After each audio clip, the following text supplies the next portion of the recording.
तो आज की इस वीडियो में हम लोग देखने वाले हैं आंट किंग और जिनवू की फाइट को और जानेंगे किस तरह से जिनवू ने बैरू को अपनी शैडो आर्मी में समन किया था। तो कहानी की शुरुआत होती है जेजू आइलैंड से, जहां पर एक आंट डंजन ब्रेक की वजह से समन हो जाती है और फिर वहां के सारे लोगों को मारना स्टार्ट कर देती है। और उस आइलैंड पर ज्यादा हाई रैंकिंग हंटर्स नहीं होते हैं, जिसकी वजह से वहां के सारे लोगों को वो आंट आसानी से मार देती है और जो लोग बच जाते हैं वो जेजू आइलैंड को छोड़ करके चले जाते हैं। उसके बाद वो आंट अपनी कॉलोनी जेजू आइलैंड पर बनाना स्टार्ट कर देती है और इतनी जल्दी जल्दी इवॉल्व हो रही होती है कि उसे देखने के बाद कोरियन हंटर एसोसिएशन भी समझ जाती है कि अगर ऐसे ही चलता रहा तो देखते ही ये सारी आंट जेजू आइलैंड को कवर कर लेंगी और उसके बाद इन लोगों का नेक्स्ट टारगेट साउथ कोरिया होगा। इसके बाद कोरियन हंटर एसोसिएशन ये प्लान बनाती है कि वो जेजू आइलैंड पर अटैक करेगी, लेकिन उनके पास इतने ज्यादा पावरफुल हंटर्स नहीं होते हैं जो कि इस एस रैंक गेट के डंजन को कंप्लीट करवा पाए। तो यही सोचते हुए वो जापानीज हंटर एसोसिएशन से हेल्प मांगते हैं और उसके बाद जापान भी उनकी हेल्प करने के लिए रेडी हो जाता है। इसके बाद दोनों कंट्रीज जेजू आइलैंड पर अटैक करने का प्लान बनाती है और जापानीज हंटर एसोसिएशन अपनी टीम को 4 डिफरेंट ग्रुप्स में बांट देती है और उनका नाम रखती है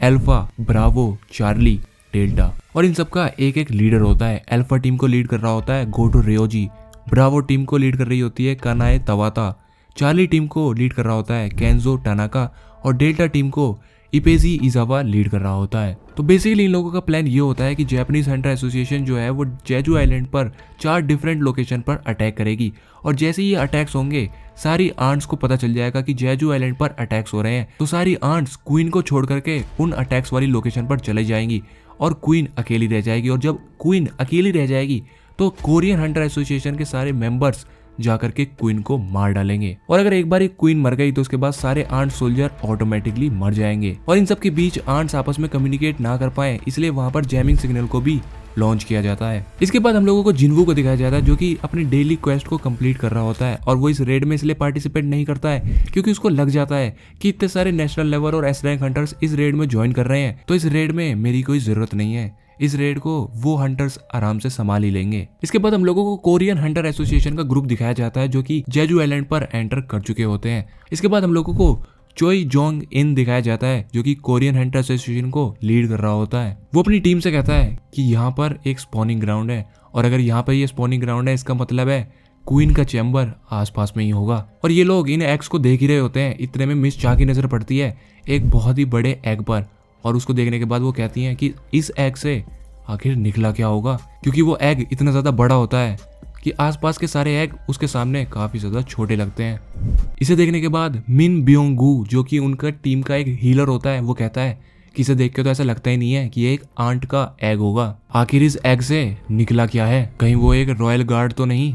इसके बाद हम लोगों को बाइक योनहो दिखाया जाता है जो कि गिल्ड मास्टर होता है व्हाइट टाइगर गिल्ड का और वो मिन ब्योंगू से कहता है कि हमारा गोल क्वीन को हराने का है, उसके अलावा हम लोगों को कुछ सोचने की जरूरत नहीं है। इसके बाद चोई जोंग इन अपने स्पेल से क्वीन चैम्बर के आसपास में एक शील्ड बना देता है और कहता है कि अब मैंने यहाँ पर एक शील्ड बनाती है जिसके पास यहाँ पर जितनी भी बी रैंक और उससे लोअर रैंक की आंट्स होंगी वो एंटर नहीं कर पाएंगी। लेकिन जैसे ही वो वहाँ पर एक शील्ड बनाता है क्वीन के चैम्बर को गार्ड कर रहे आंट सोल्जर्स वहाँ पर आ जाते हैं और उन पर अटैक करना स्टार्ट कर देते हैं, जिसे देखने के बाद माँ डोंगसुक भी कहता है तो लगता है यही है क्वीन के रॉयल गार्ड्स और एक रॉयल आंट सोल्जर एक एस रैंक हंटर के बराबर है। लेकिन एट द एंड बीस्ट तो बीस्ट ही होते हैं। इसके बाद वो लोग वहाँ के सारे रॉयल गार्ड से लड़ना स्टार्ट कर देते हैं, लेकिन इसके बाद मिस चा को स्मेल आती है कि शायद आसपास में ही क्वीन के चैम्बर्स हैं और क्वीन अपने गार्ड्स के साथ में है। इसके बाद चोई जोंग इन अपनी फायर से एक ड्रैगन बनाता है और कहता है अगर मैंने अपने आप को आज रोक लिया तो मैं अपने आप को कभी माफ नहीं करवा पाऊंगा और आज अपनी पावर को यूज करने का सबसे बढ़िया मौका है। और इसके बाद अटैक बना के क्वीन के आसपास में जितने सोल्जर्स होते हैं उन पे फेंकना स्टार्ट कर देता है। इसके बाद बाइक योनहो जो कि गिल्ड मास्टर था व्हाइट टाइगर गिल्ड का व्हाइट लायन में कन्वर्ट हो जाता है और फिर क्वीन पर हमला करना स्टार्ट कर देता है। इसके बाद हम लोगों को माँ डोंगसुक दिखाया जाता है जो कि कहता है कि मुझे क्वीन को अपने साथ एंगेज रखना होगा जिससे उसका सारा फोकस मेरे पे रहे जब तक कि उसके सारे गार्ड्स मारे नहीं जाते हैं। और अगर इस डंजन को साउथ कोरिया कंप्लीट कर लेती है तो वो उन देशों में आ जाएगी जिन्होंने एस रैंक गेट को कंप्लीट कर लिया है। करंटली एस रैंक गेट्स को यूनाइटेड स्टेट, चाइना, रशिया और फ्रांस ने ही क्लियर करा है अभी तक के लिए। इसके बाद माँ डोंगसुक आंट क्वीन को उकसा रहा होता है उस पर हमला करने के लिए और इस पर आंट क्वीन भड़क भी जाती है। वो माँ डोंगसुक पर अपना अटैक फेंकती है और वो अटैक एक लिक्विड फॉर्म में होता है जो कि डोंगसुक पर और बाइक योनहो पर दोनों पर जाके लगता है। और इसके बाद वो काफी ज्यादा वीक भी हो जाते हैं। इसके बाद उनका हीलर यानी कि मिन ब्योंगू उन पे अपना हीलिंग स्पेल चलाता है और उनको वापस से पहले की तरह कर देता है। लेकिन ऐसा होते देख आंट क्वीन समझ जाती है कि हीलर ही इनकी सबसे बड़ी स्ट्रेंथ है, तो वो हीलर यानी कि मिन ब्योंगू पर अटैक करना स्टार्ट कर देती है। लेकिन उस अटैक को मा डोंगसुक रोक लेता है और इसके बाद आंट क्वीन से कहता है कि मैं तुम्हें अपने हीलर पर अटैक करने नहीं दूंगा। इसके बाद हम लोगों को चोई जोंग इन दिखाया जाता है जो कि सब लोगों से कह रहा होता है सब लोग पीछे हट जाओ, मैं इन पर अटैक करने वाला हूँ। और फिर आंट क्वीन के रॉयल गार्ड्स पर और आंट क्वीन पर अटैक करना स्टार्ट कर देता है अपने फायर स्पेल से। और इस अटैक को देखने के बाद बाइक योनहो भी कहता है कि लगता है क्वीन का तो गेम यहाँ पर खत्म हो जाएगा। मैं अपने एक्सपीरियंस से ये कह सकता हूँ, ऐसा लगता है कि वो मरने की कगार पर है और अब तो जीत हमारी ही होगी। लेकिन तभी आंट क्वीन एक रॉर करती है और वो रॉर इतनी ज्यादा पावरफुल होती है कि सारे हंटर्स इस रॉर को फील कर पा रहे होते हैं। इसके बाद बाइक योनो कहता है कि एक रॉर या फिर ये एक डेथ क्राई है, कुछ तो गड़बड़ है, मुझे कुछ गलत फील हो रहा है, ऐसा लगता है कि वो किसी को बुला रही है। इसके बाद सर्वेलेंस टीम जो कि जेजू आइलैंड पर अपने ड्रोन से नजर रखे हुए थी वो गोटो रियोजी से कहती है कि आंट्स ने अपनी डायरेक्शन को चेंज करना स्टार्ट कर दिया है। अब वो सारी आंट्स टनल्स की तरफ जा रही हैं जहां पर आंट क्वीन थी और कहता है कि जैमिंग सिग्नल भी अब वर्क करना बंद कर रहे हैं। जिसे सुनने के बाद गोटो रियोजी भी कहता है कि ऐसा कैसे हो सकता है, वहां पर एक्चुअल में चल क्या रहा है। इसके बाद हम लोगों को मिस चा दिखाई जाती है जो कि आंट्स के रॉयल गार्ड से लड़ रही होती है और अपने टीम मेंबर से कहती है कि ये अब पूरा हो चुका है ना, अब हम पूरे वर्ल्ड में 7th टीम बन चुके हैं जिन्होंने एस रैंक गेट को क्लियर करा है। लेकिन इसके बाद बाइक योनो कहता है रुको, कुछ तो यहाँ पर गड़बड़ है। जिसे सुनने के बाद चोई जोंग इन भी थोड़ा सरप्राइज हो जाता है क्योंकि उसने जो स्पेल लगाया था उस टनल पे वो टूट चुका था। और फिर इनकी टीम को एक अजीब सी ही प्रेजेंस फील होती है और वो प्रेजेंस और किसी की नहीं आंट किंग की होती है जो कि अपने कदम इन लोगों की तरफ लेके आ रहा होता है। इसे देखने के बाद बाइक योनो भी कहता है कि ये कुछ भी सेंस नहीं बना रहा है, कैसे एक सिंगल बीस्ट इतनी सारी पावर को हैंडल कर सकता है। और आंट किंग की प्रेजेंस इतनी ज्यादा नेगेटिव होती है कि मिस चा भी उसको हैंडल नहीं कर पाती है क्योंकि उसकी नोज काफी ज्यादा सेंसिटिव होती है, वो छोटी से छोटी स्मेल को भी आसानी से स्मेल कर सकती है। और यही उसकी एक one of the most powerful weapon भी है जो वो फाइट में यूज करती है। लेकिन इस केस में आंट किंग के सामने वो ये यूज ही नहीं कर पा रही होती है क्योंकि आंट किंग काफी ज्यादा नेगेटिव एनर्जी रिलीज कर रहा होता है। और इस नेगेटिव एनर्जी को फील करने के बाद मिस चा भी कहती है कि इसकी एनर्जी काफी ज्यादा भयानक है, मुझे विश्वास ही नहीं होता। और आंट किंग को देखने के बाद पूरी कोरियन हंटर टीम ये कहती है कि एक बीस्ट हमारे सामने आ चुका है, लेकिन उसकी प्रेजेंस और उसके फुटस्टेप ही हम लोगों को सर से लेके पांव तक गूज बम दे रहे हैं। इसके बाद हम लोगों को मा डोंगसुक दिखाया जाता है जो कि ये फील कर रहा होता है कि उसकी आधी बॉडी ऑलमोस्ट जा चुकी है और सोच रहा होता है कि हम लोगों के पास ज्यादा टाइम नहीं है। लेकिन मा डोंगसुक इसके आगे कुछ सोच पाता आंट किंग उसके साइड में आ जाता है और जैसी ये बात मा डोंगसुक को पता चलती है उसे पता चल जाता है कि इस बीस्ट की स्पीड नेक्स्ट लेवल पर है। लेकिन आंट किंग यहाँ पर उसको मारता नहीं है, वो सीधा जाता है क्वीन के पास में, जिसे देखने के बाद सारे लोग काफी ज्यादा डर जाते हैं। और इसके बाद आंट किंग अपने पंजे निकालता है और एक बहुत ही भयंकर रॉर करता है, जिसे सुनने के बाद टीवी रिपोर्टर और वहाँ की पूरी हंटर टीम काफी ज्यादा डर जाती है। और मिस चा ये देख ही रही होती है, लेकिन इतने में आंट किंग उसके पीछे आ जाता है और मिस चा आंट किंग को देखती है। इतने में आंट किंग अपना एक जोरदार मुक्का मिस चा के पेट पे मारता है, जिसे लगने के बाद मिस चा बहुत दूर जाके गिरती हैं और उनके मुंह से खून निकल जाता है। जिसे देखने के बाद मा डोंगसुक भी मिस चा के लिए चिल्लाता है, लेकिन इसका कि वो कुछ कर पाता वहां पर उसके सामने आंट किंग आ जाता है। और ये देखने के बाद मा डोंगसुक आंट किंग पर अटैक करने वाला होता है और अपनी शील्ड बनाता है आंट किंग से बचने के लिए। लेकिन आंट किंग वो शील्ड को तोड़ देता है और उसके हाथ को ही पिचका देता है। इसके बाद मा डोंगसुक अपने दूसरे हाथ से उस पर अपनी स्वॉर्ड से अटैक करने वाला होता है, लेकिन आंट किंग उस हाथ को भी काट देता है। इसे देखने के बाद बाइक योनो भी आंट किंग पर अटैक करने के लिए जाता है, लेकिन आंट किंग अपने एक हाथ से ही उसको हरा देता है। और अपनी टीम को स्ट्रगल में देखने के बाद चोई जोंग इन जो कि फायर यूजर था वो भी अपनी फायर से आंट किंग पर अटैक करने ही वाला होता है, लेकिन आंट किंग उस पर भी हमला कर देता है। और यहाँ पर आंट किंग अपने पूरे पोटेंशियल को तो यूज भी नहीं कर रहा होता है, जबकि ये सारे हंटर्स एस रैंक और ए रैंक हंटर्स थे। तो तुम सोच ही सकते हो आंट किंग कितना ज्यादा पावरफुल होगा। इसके बाद हम लोगों को लिम ताए ग्यू जो कि उनकी टीम का आर्चर होता है वो दिखाया जाता है, जो कि आंट किंग पर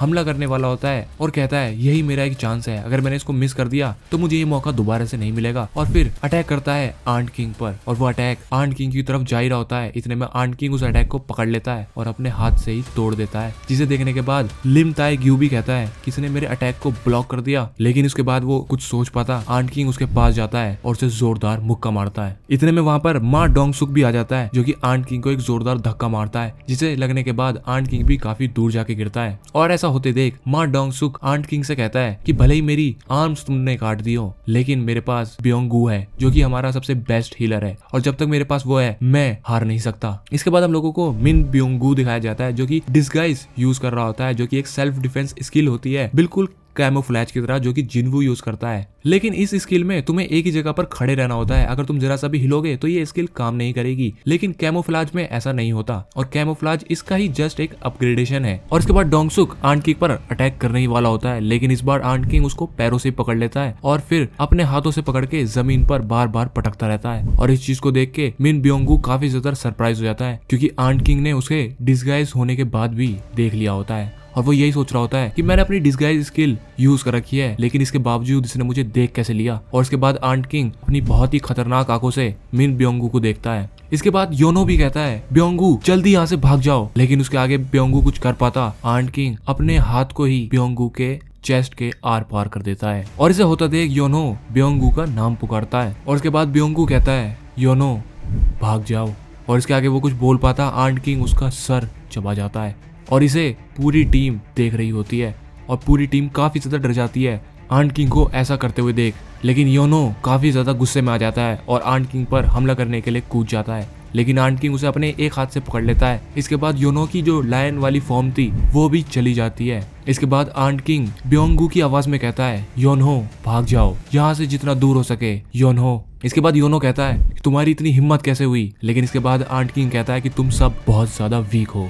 इसके बाद योनो सोच रहा होता है कि इस बीच ने सिर्फ ब्योंगू को मारा ही नहीं है, बल्कि उसकी स्ट्रेंथ और नॉलेज जो भी उस पर्सन के अंदर थी सब कुछ कंज्यूम कर लिया है। इसके बाद आंट किंग कहता है कि मुझे ये बताओ तुम्हारा किंग कौन है। इसके बाद योनो कहता है किंग, लेकिन तभी आंट किंग को एक प्रेजेंस फील होती है, और इसके बाद वो कहता है बाहर, लगता है बाहर कोई स्ट्रॉन्ग प्रेजेंस है, और वो तुरंत ही बाहर के लिए निकल जाता है। इसके बाद योनो कहता है कि बाहर लगता है ये गोटो रियोजी की तरफ जा रहा है, हमारे पास यहाँ बैठने के लिए ज्यादा टाइम नहीं है, अगर हम यहीं बैठे रहेंगे तो ये बीस्ट यहाँ पर दोबारा से आ सकता है, और अगर ये इस बार दोबारा से आया तो हम लोग जिंदा नहीं बचेंगे। लेकिन इसके आगे वो कुछ कर पाते या बोल पाते, इतने में वहाँ पे 8 सोल्जर्स आ जाते हैं। इसके बाद हम लोगों को मारी इशिडा दिखाई जाती है जो कि गोटो रियोजी की टीम में होती है, और वो कहती है कि कुछ तो गड़बड़ है, पहले हमने टीम चार्ली से कांटेक्ट खो दिया था, लेकिन अब हमने टीम डेल्टा से भी खो दिया है। इसके बाद गोटो रियोजी कहता है कि हो सकता है कुछ सिग्नल में ही दिक्कत हो, लेकिन हम रेंज के अंदर हैं तो ऐसा हो नहीं सकता। तभी वो टीम ब्रावो को कॉल लगाता है और कहता है टीम ब्रावो रिस्पॉन्ड। इसके बाद हम लोगों को टीम ब्रावो दिखाई जाती है जो कि कानाए तावाता लीड कर रही होती है, और वो कहती है Bravo team here, all alive and well. इसके बाद गोटो रियोजी कहता है कि हमने अभी अभी चार्ली और डेल्टा से दोनों से कांटेक्ट खो दिया है, क्या तुमने भी खो दिया है। इसके बाद कानाए कहती है कि क्या तुम चाहते हो हम उनके ऊपर चेक करें। इसके बाद गोटो रियोजी कहता है कि नहीं, मैं वहाँ पर खुद ही जा रहा हूँ, तुम लोगों को जो काम मिला है तुम लोग उसको फिनिश करो। इसके बाद कॉल को कट कर देता है, लेकिन तभी उसके ब्लूटूथ पर दोबारा से कॉल आता है, और इस पर गोटो रियोजी को लगता है कनाए ने ही दोबारा से कॉल किया होगा। और इसके बाद वो पूछता है कि क्या तुम कुछ रिपोर्ट करना भूल गए थे। इसके बाद हम लोगों को एक आवाज सुनाई जाती है जिसमें वो कहता है कि गोटो ये मैं हूँ। इसके बाद गोटो कहता है कि हेलो मिस्टर मात्सुमोटो, लेकिन इसके आगे गोटो कुछ बोल पाता, वो सामने देखता है कि वहाँ पर टीम चार्ली की लाश पड़ी हुई होती है, और मिस्टर मात्सुमोटो कॉल पर रियोजी से बार बार पूछ ही रहे होते हैं कि क्या हो रहा है, लेकिन गोटो रियोजी कुछ भी जवाब नहीं दे पाता है। उसकी पूरी टीम ये चीज देख के काफी ज्यादा शॉक हो जाती है। इसके बाद मात्सुमोटो पूछता है कि क्या कुछ हो गया है। इसके बाद गोटो रियोजी कहता है कि हमारे कुछ हंटर्स मारे जा चुके हैं। इसके बाद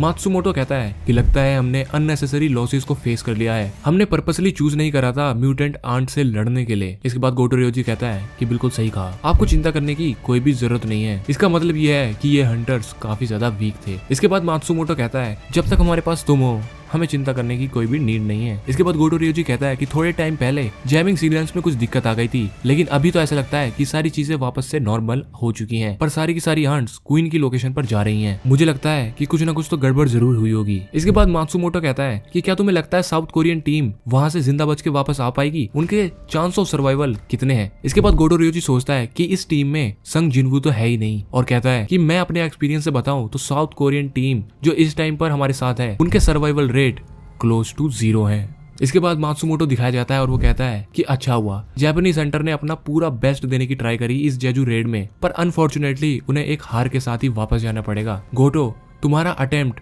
एक नेशनल लेवल हंटर बनने का अब पास आता नजर आ रहा है। और अगर तुम्हें नहीं पता तो मैं तुम लोगों को बता देता हूँ, एक नेशनल लेवल हंटर बनने के लिए तुम्हें एक एस रैंक गेट को क्लियर करना आना चाहिए। और गोटो रियोजी ने अभी तक किसी भी एस रैंक गेट को क्लियर नहीं करा होता है, इसलिए वो सोच रहा होता है कि अगर वो इस जेजू रेड को कंप्लीट कर लेता है तो वो भी एक नेशनल लेवल हंटर बन जाएगा। इसलिए उसे कोरियन हंटर्स को बचाने से ज्यादा अपने नेशनल लेवल हंटर बनने की फिक्र होती है। इसके बाद मात्सुमोटो गोटो रियोजी से कहता है कि हमने अपना अल्टीमेट गोल अचीव कर लिया है, जो कि है south Korean S rank hunters को खत्म कर देना। अब तुम वहां से वापस आ सकते हो। इसके बाद गोटो रियोजी अपनी टीम से कहता है कि हम वापस जा रहे हैं। इसके बाद उसकी टीम भी कहती है कि ठीक है, और कह रहा होता है कि हम बॉडीज के लिए वापस आएंगे। इतने में उसे एक प्रेजेंस फील होती है और वो मुड़ के देखता है और वो तुरंत अपने स्पेयर को निकाल के अटैक को डॉज कर लेता है। इसके बाद गोटो रियोजी सोच रहा होता है कि लगता है ये कोई ऑर्डिनरी आंट नहीं है, और कहता है मिनोरू जाओ यहाँ से और जाके टीम ब्रावो को ज्वाइन करो, मैं इसका ध्यान रखता हूँ। अगर ये एक स्ट्रॉन्ग बीस्ट है तो तुम सिर्फ मेरे रास्ते में आओगे। इसके बाद आंट किंग दिखाया जाता है, जो कि गोटो रियोजी को देख के बोलता है कि क्या तुम यहाँ के किंग हो। इसके बाद गोटो रियोजी कहता है एक आंट जो कि इंसानों की भाषा बोल सकती है काफी इंटरेस्टिंग है। और इसके बाद कहता है कि क्या मैं किंग हूँ, तुम ये पूछते हो सकता है मैं किंग हूँ। इसके बाद आंट किंग एक बहुत ही खतरनाक रोर करता है और इसे देखने के बाद गोटो रियोजी कहता है कि इसके पास इतनी ज्यादा खतरनाक मैजिक पावर्स कैसे हैं। ऐसी फीलिंग मैंने पहले भी फील करी हुई है, लेकिन कब। और वो सोच रहा होता है जिनवू के बारे में, जब उसकी जिनवू से फाइट हुई थी। और अगर तुम जानना चाहते हो उसकी जिनवू से कैसे फाइट हुई थी और उस फाइट में कौन जीता था, तो तुम मुझे नीचे कमेंट सेक्शन में कमेंट करके बता सकते हो। मैं उसके ऊपर वीडियो जल्द ही लेके आने की कोशिश करूंगा। इसके बाद हम लोगों को दिखाया जाता है कि गोटो रियोजी का जो स्पेयर था वो टूट चुका है और उसका सर जमीन पे पड़ा हुआ है। इसके बाद हम लोगों को कोरियन हंटर एसोसिएशन की टीम दिखाई जा रही होती है, जो कि आंट सोल्जर से लड़ रहे होते हैं। उसमें योनो कहता है कि चोई तुम अपनी हीट को बढ़ा नहीं सकते हो क्या। इसके बाद चोई कहता है कि मैं अपनी हीट को बढ़ा तो दूंगा, लेकिन अगर मैंने ऐसा करा तो इस प्लेस में जितनी भी ऑक्सीजन है वो सारी खत्म हो जाएगी। इसके बाद योनो सोच रहा होता है कि हमारी पूरी टीम को काफी खतरनाक इंजरीज आ चुकी हैं और ब्योंगू ने भी अपना पूरा बेस्ट देने की कोशिश करी है हम लोगों को हील करने के लिए, लेकिन ये काफी ज्यादा नहीं है हम लोगों को बैक टू नॉर्मल करने के लिए। और हम सब में चोई जोंग इन ही हम लोगों की लास्ट होप है, और अब हम सिर्फ यही सोच सकते हैं कि उसकी ये जो फ्लेम्स हैं इन आंट सोल्जर को मारने के लिए काफी हों। और इसके बाद चोई जोंग इन अपनी पूरी ताकत से आंट सोल्जर से लड़ रहा होता है, लेकिन वहां पर इतनी सारी आंट्स आ जाती हैं जिसे काबू करना काफी ज्यादा मुश्किल हो चुका होता है चोई के लिए भी। और इसके बाद योनो सोच रहा होता है कि लगता है ऐसे ही हम अब मरने वाले हैं, लेकिन तभी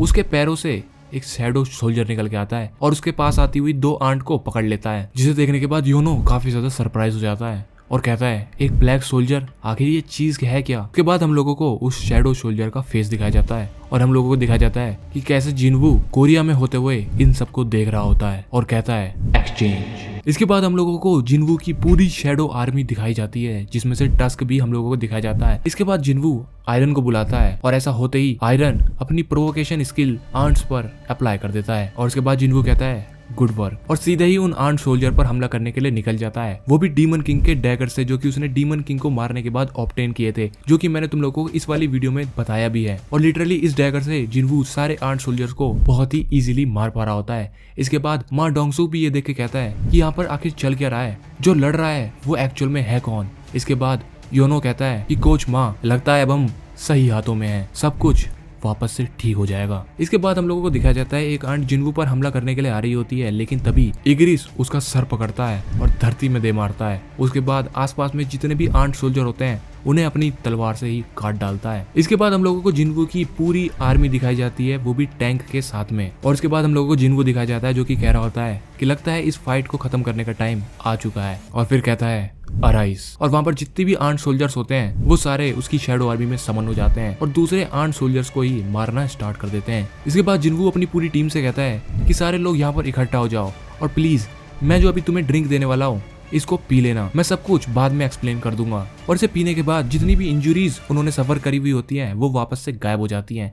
बेसिकली जिनवू ने इन लोगों को एक हीलिंग पोर्शन दिया था। और यहाँ पर ये सब चल ही रहा होता है, इतने में वहां पर आंट किंग आ जाता है और कहता है कि तुम्हारा किंग बाहर नहीं था। और आंट किंग को देखने के बाद योनो काफी ज्यादा सरप्राइज हो जाता है और कहता है ये चीज यहाँ पर आ चुकी है, कहीं इसका मतलब ये तो नहीं कि गोटो रियोजी इस क्रिएचर से हार गया। लेकिन तभी जिनवू कहता है कि कोच माँ प्लीज मिस चा का ख्याल रखना, और वहां से निकल जाता है आंट किंग की तरफ। और ऐसा होते देख डोंगसुक भी कहता है कि जिनवू ऐसा मत करो। लेकिन इसके बाद जिनवू सोच रहा होता है कि अब मैं समझा कि मैं गोटो रियोजी की शैडो को डिटेक्ट क्यों नहीं कर पा रहा था, लगता है इस क्रिएचर ने गोड रियोजी को मार दिया है। इसके बाद आंट किंग कहता है कि क्या तुम इंसानों के किंग हो, और इसके बाद हम लोगों को दिखाया जाता है जिनवू और आंट किंग आमने सामने आ चुके हैं। और जिनवू को देखने के बाद आंट किंग कहता है कि तुम्हारी प्रेजेंस काफी ज्यादा डरावनी है ह्यूमन, और इसके बाद बहुत ही खतरनाक रोर करता है। और ऐसा होते देख जिनवू कहता है कि अब तुम एक इंसेक्ट की तरह बिहेव कर रहे हो। इसके बाद आंट किंग जिनवू पर एक बहुत ही खतरनाक अटैक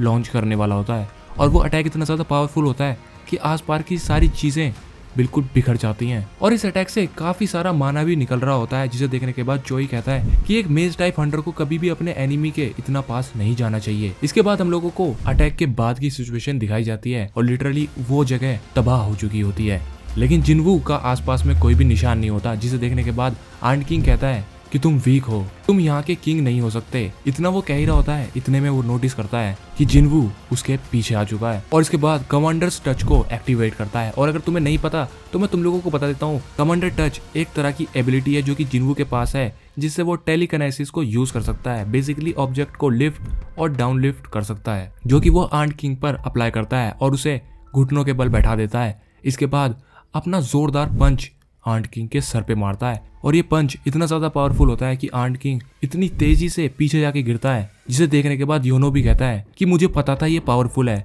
लेकिन मैंने कभी इमेजिन भी नहीं किया था कि ये इतना ज्यादा पावरफुल होगा। इसके बाद हम लोगों को दिखाया जाता है कि आंट किंग जिनवू की तरफ दोबारा से आ रहा है, और इसे देखने के बाद जिनवू कहता है कि कितना इरिटेटिंग है। इसके बाद आंट किंग अपने दोनों हाथों से जिनवू के सर पर मारने वाला होता है, लेकिन जिनवू अपने एक हाथ से ही उसके इस अटैक को रोक लेता है, और फिर एक जोरदार पंच मारता है उसकी नेक पे, लेग्स पे और उसके सर पे। और ये सब इतना फास्टली होता है कि इसे फील करने के बाद आंट किंग भी कहता है कौन, आखिर ये बंदा है कौन। इसके बाद आंट किंग अपना पंच लॉन्च करता है, जिसे डॉज करने के लिए जिनवू उस पंच पे दोबारा से पंच करता है, और जिनवू का पंच इतना ज्यादा पावरफुल होता है कि आंट किंग पीछे जाके गिरता है और कहता है कि इसने मेरे एक्सोस्केलेटन को भी ब्रेक कर दिया, ये तो इम्पॉसिबल है। लेकिन इसके आगे वो कुछ सोच पाता, जिनवू दोबारा से उसकी तरफ आता है और उसकी चेस्ट पे जोरदार पंच मारता है, और इस अटैक को लगने के बाद आंट किंग अपने फेस से अपनी टंग निकालता है, जो कि काफी ज्यादा हार्ड सब्सटेंस से बनी हुई होती है, और जिनवू की तरफ फेंकता है, जो कि जिनवू को लग भी जाती है, क्योंकि जिनवू ने इस अटैक को एक्सपेक्ट ही नहीं किया था। और जिनवू इस अटैक को लगने के बाद थोड़ा पीछे चला जाता है, और फिर हम लोगों को दिखाया जाता है कि इस अटैक में पॉइजन था, और ये पॉइजन एक पैरालिसिस पॉइजन था, दुनिया का सबसे खतरनाक सब्सटेंस जो कि इस नेचर ने बनाया है। इसके बाद आंट किंग कहता है कि तुमने अपना सबसे बेस्ट दिया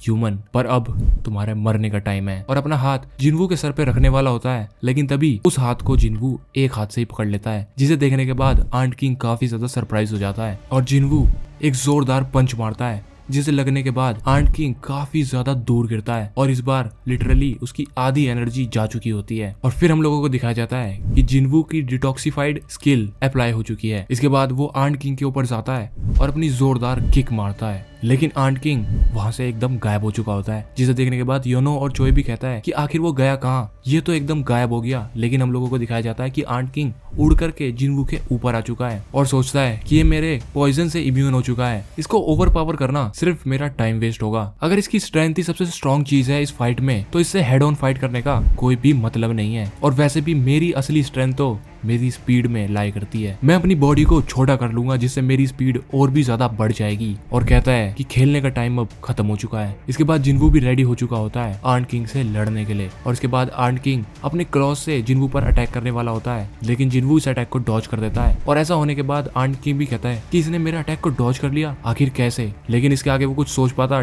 जिनवू उसके पीछे आ जाता है और अपने डैगर से उस पर अटैक करना स्टार्ट कर देता है, लेकिन इस पे आंट किंग जिनवू को पीछे की तरफ डॉज करता है। और ऐसा होने के बाद जिनवू पीछे की जमीन पर जाता है और दोबारा से आंट किंग पर अटैक करने के लिए आ जाता है, और सोचता है कि ये आंट बिल्कुल डीमन किंग की तरह स्ट्रांग है या फिर उससे भी ज्यादा, लेकिन मैं डीमन किंग को हराने के बाद लेवल अप कर चुका हूँ, ऊपर से मेरे पास सबसे पावरफुल वेपन है, और वैसे भी मैंने उसके एक्सोस्केलेटन पे काफी ज्यादा खतरनाक डैमेज भी दे दिया है। और इसके बाद वो आंट किंग पर अटैक करना स्टार्ट कर देता है और कहता है कि अब मेरी बारी है, और अपनी क्रिटिकल अटैक की स्किल को एक्टिवेट कर देता है। और अगर तुम्हें नहीं पता क्रिटिकल अटैक क्या है, तो मैं तुम लोगों को बता देता हूँ कि इस स्किल को अप्लाई करने के बाद जिनवू मल्टीपल अटैक्स अपने एनिमी पे एक साथ कर सकता था, जो कि वो आंट किंग पर करता भी है। और इस अटैक को करने के बाद उसकी स्क्रीन पे एक नोटिफिकेशन दोबारा से पॉपअप होती है कि क्रिटिकल अटैक अब अपग्रेड होके मल्टीलेट बन चुकी है। और ऐसा होते देख जिन्वू भी सोचता है कि एक अपग्रेड, वो भी मल्टीलेट में, आखिर ये करती क्या होगी। और वो सोच ही रहा होता है, इतने में आंट किंग उससे बच करके भाग जाता है। और ऐसा होते देख जिन्वू कहता है कि तुम्हें क्या लगता है, तुम कहाँ जा रहे हो, और अपना मल्टीलेट एक्टिवेट करता है। और बेसिकली क्रिटिकल अटैक में काफी छोटे छोटे अटैक जिन्वू के एनिमी पर लगते थे, लेकिन मल्टीलेट में काफी बड़े बड़े स्लैशेस उसके एनिमी पर लगते हैं। जिन्वू आंट किंग के सारे अटैक को डॉज कर रहा होता है। और ऐसा होते देख आंट किंग भी कहता है कि क्या मैं इस ह्यूमन को सच में हरा ही नहीं सकता, और एक बहुत ही भयंकर रॉर करता है। और इस रॉर के बाद वहां पर जितने भी आंट सोल्जर्स होते हैं वो सारे वहां पर आ जाते हैं। और इसके बाद आंट किंग कहता है कि ये कैसा था ह्यूमन। इसके बाद जिन्वू एक स्माइल करता है, जिसे देखने के बाद आंट किंग काफी ज्यादा डर जाता है, क्योंकि जिन्वू कहता है गो, वो भी अपनी सारी शैडो आर्मी से। इसके बाद इग्रिस, आयरन टैंक और जिन्वू की पूरी हाई ऑक्स की आर्मी उन आंट सोल्जर से लड़ने के लिए निकल जाती है। इसके बाद जिन्वू कहता है कम फोर्ड, और उसके बाद हम लोगों को दिखाया जाता है कि टस्क भी वहां पर आ चुका है। और जिन्वू टस्क से कहता है कि अगर तुमने आंट्स को छोड़कर किसी ह्यूमन पर भी हमला करा तो मैं तुम्हें दोबारा से समन नहीं करूंगा। इसके बाद हम लोगों को दिखाया जाता है कि टस्क ने अपनी हाइम ऑफ जायंट्स को एक्टिवेट कर दिया है, जिससे वो काफी बड़े साइज में हो चुका है। फिर इसके बाद वो एक्टिवेट करता है अपनी हाइम ऑफ फायर ड्रैगन, जिससे वो अपने मुंह से एक ड्रैगन फायर को निकालता है, जो कि इतनी ज्यादा पावरफुल होती है कि उस टनल को आर पार करके निकल जाती है। और ऐसा होते देख कोरियन टीम कहती है कि क्या सच में जिन्वू ने इस चीज को समन किया है। इसे देखकर तो ऐसा लगता है कि डेविल ने खुद हमारी पृथ्वी पर कदम रख लिया है। और अपनी आर्मी को मरते देख आंट किंग कहता है कि मुझे समझ में नहीं आता, जब से मैं पैदा हुआ हूँ मैं ही सबसे स्ट्रॉन्गेस्ट था, मेरा मकसद ही लोगों को खत्म करना था, मैं अपनी फूड चेन में सबसे टॉप पर था, मेरी पावर की कोई भी लिमिट नहीं थी, क्योंकि मैं किंग था। और मैं किंग हूँ, पर तब भी मैं कैसे एक इंसान से हार गया। और जिन्वू को देखने के बाद वो कहता है कि मुझे यहाँ से भाग जाना चाहिए अगर मुझे जिंदा रहना है तो। और जिन्वू से बचने के लिए अपने हीलिंग स्पेल को एक्टिवेट कर देता है और वहां से बच के भाग ही रहा होता है, जिसे देखने के बाद जिन्वू कहता है कि क्या इसने अभी बियोंग गू की हीलिंग एबिलिटी को अप्लाई कर लिया। ये मेरा फर्स्ट टाइम है एक ऐसे बीस्ट से लड़ते हुए जो कि अपने ओपोनेंट की स्किल को अपने अंदर समा सकता है। और आंट किंग को वहां से जाते देख जिन्वू अपना कमांडर टच दोबारा से एक्टिवेट करता है, जो कि आंट किंग को वापस से पकड़ के धरती पर लापटकता है। और फिर वहां पे जिन्वू आ जाता है और जिन्वू को वहां पे देख आंट किंग दोबारा से वहां से बच के निकलने की कोशिश कर रहा होता है, लेकिन जिन्वू उसके पीछे आके दोबारा से मल्टीलेट एक्टिवेट कर देता है। और ये वाला अटैक इतना ज्यादा पावरफुल होता है कि इसके बाद आंट किंग मारा जाता है। तो यार बस आज की इस वीडियो में इतना ही। अगर तुम लोगों को वीडियो पसंद आई हो तो वीडियो को लाइक करना, चैनल को सब्सक्राइब करना। मैं मिलता हूँ तुमसे नेक्स्ट वीडियो में, तब तक के लिए गुड बाय।